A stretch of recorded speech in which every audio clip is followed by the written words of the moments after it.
તો હેલો વિદ્યાર્થી મિત્રો, જે પોલીસ કોન્સ્ટેબલનું જે દસ્તાવેજ ચકાસણી માટેનું જે ક્વોલિફાઈડ થયેલા વિદ્યાર્થીઓનું જે મેરિટ આખરી જે કટ ઓફ માર્ક્સ છે એ જાહેર કરી દેવામાં આવ્યો છે કેટેગરી વાઇઝ.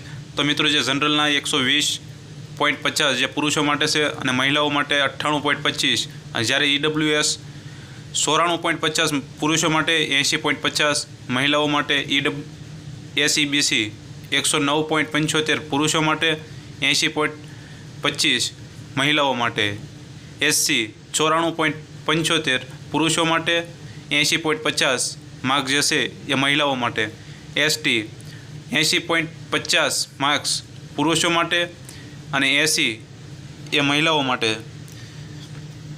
તો મિત્રો, જે લાસ્ટ જે માર્ક્સ હતા ત્યાં સુધીનું કટ ઓફ લઈ લીધેલું છે, બરાબર. એટલે લગભગ આમાં જગ્યાઓ ખાલી રહેવાની શક્યતા લાગી રહી છે. અને આમાં જેટલા લોકોને માર્ક્સ થતા હોય હરખાતા બી નહીં, કારણ કે 12,000 ખાલી જગ્યા પ્રમાણે કુલ 22,164 ઉમેદવારોને દસ્તાવેજ ચકાસણી માટે બોલાવેલા છે. એટલે એક વખત ચકાસણી થઈ જાય, ફાઇનલ થઈ જાય, પછી જ તે આગળ વધજો પેંડા વેચવામાં.